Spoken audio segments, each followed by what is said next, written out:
Why did Salem have 3 different Salems? How did that confusion help spark a witch hunt? That's right. There really were 3 Salems. Of course, there was the town of Salem that encompassed all of it. But within that town, there were distinct communities. We tend to distinguish Salem Town, the port city, from Salem Farms and Salem Village, which were to the west of that in the interior of the country. Much of the land in Salem Farms, which lay to the west of Salem Town, was granted to the elite men of the colony. John Endicott, once governor of Namkeg, the predecessor to Salem, and also future governor of Massachusetts Bay, owned more land in Salem Farms than anyone else. But there were a lot of other prominent early landholders in the farms, including William Hathorne, father of witch judge John Hathorne, Richard Bellingham, future governor of Massachusetts Bay, and John Winthrop's brother-in-law, Emmanuel Downing. These men did not remain long in the community, however. Attracted to opportunities on Salem Peninsula, or Boston, or London, they all either leased or sold their land, often dividing it into parcels for sale. Soon, men who would play roles in the Salem Witch Trials and men who had children or wives who played roles in the witch trials were established in Salem Village and the surrounding farms. This included men like John Putnam, the father of Sergeant Thomas Putnam, who was wife to one Ann Putnam and father to another. Others who settled in Salem Village included Daniel Ray, Richard Hutchinson, and Bray Wilkins. John Proctor leased Emmanuel Downing's land in 1666. Francis Nurse, husband of future accused witch Rebecca Nurse, rented a good portion of the Endicott farm in 1678. With these men and their families in place, the Salem Village of 1692 was taking shape.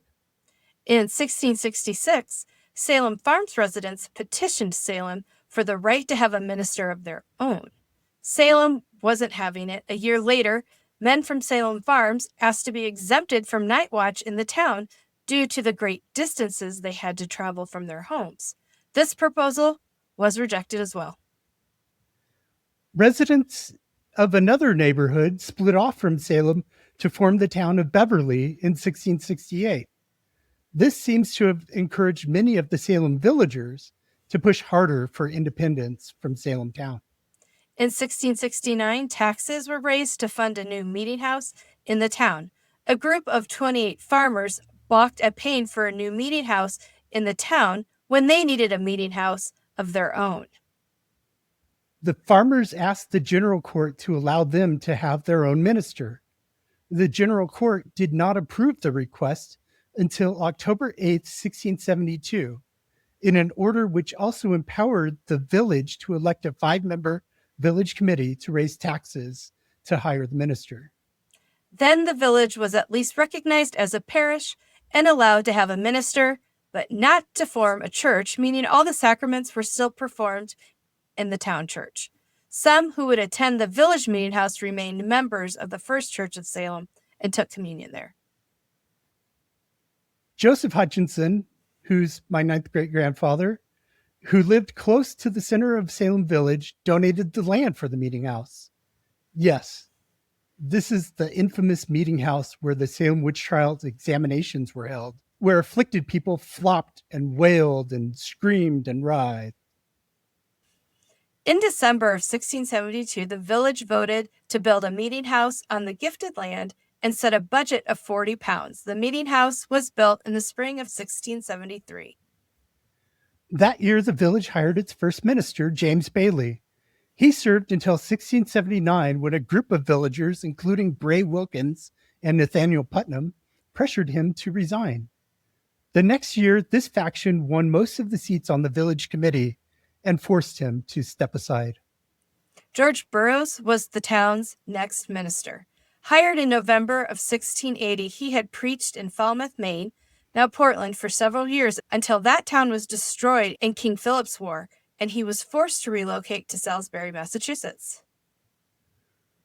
Burroughs left Salem Village in the spring of 1683 after the village committee voted to stop paying him.